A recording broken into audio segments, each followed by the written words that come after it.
Hello everyone and welcome to a quick YouTube tutorial.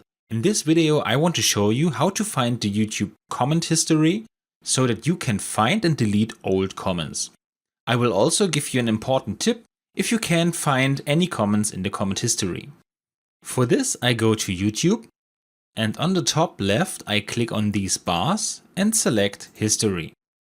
Here I can find all the videos I have watched recently but no comments. Instead, I click here on the right on comments and I'm redirected to Google. And here comes exactly the error that I want to explain. Because I know that I have written comments with the channel, but nothing is displayed here. Most of the time this error has to do with the wrong account. Up here I see that my Google account is selected, but not the YouTube channel I just used. So if I switch to the appropriate channel, I now also find the comments that I have written recently. And as you can see, it's very easy to find and use the YouTube comment history. I hope you enjoyed the video and I'll see you again in the next tutorial. Until then, your tutorial guy. Bye.